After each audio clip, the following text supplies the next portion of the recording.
Peter, do you know what the null space is in linear algebra? The null space? Isn't that the place my thoughts go when Lois tells me about her day? No, you domestic catastrophe. The null space is a set that describes the injectivity of a linear map. Let's step away from matrices and vectors for a moment and generalize. Say we have a linear map T from V to W. Naturally, we want to know if it's injective or not. Oh, I know this. Isn't injectivity that property where every input has its own unique output? Exactly right. Formally, tel of R equals tel of B implies A equals B. Wait, but how are we going to check all A and B pairs in the domain? That's impossible. Relax, Peter. We can use linearity to simplify. On the left, T of A equals T of B. Subtract both sides.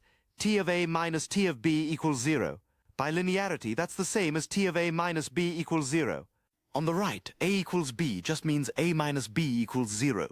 Oh, I see. And then rename A minus B to X without loss of generality. Exactly! So the whole injectivity condition boils down to 10 of X equals 0 implies X equals 0 for some domain element X.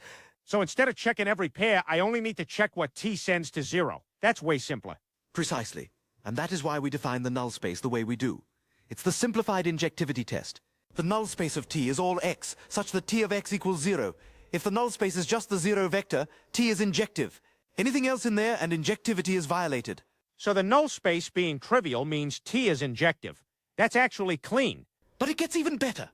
The null space doesn't just tell you if injectivity fails, it tells you exactly how it fails for every output the map can actually produce.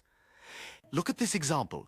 Every line on the left is a set of inputs that all map to the same output.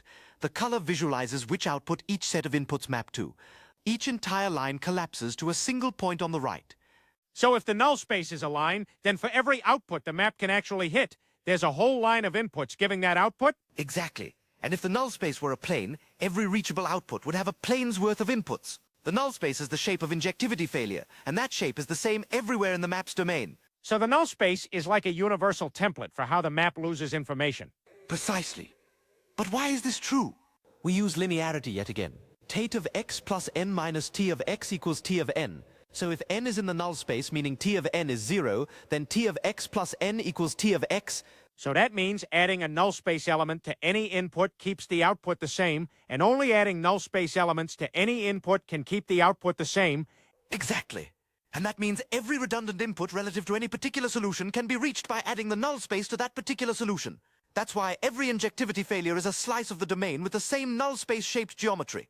So the null space is just a set that tells me everything I need to know about the injectivity of any linear map. That's exactly it. Follow for more.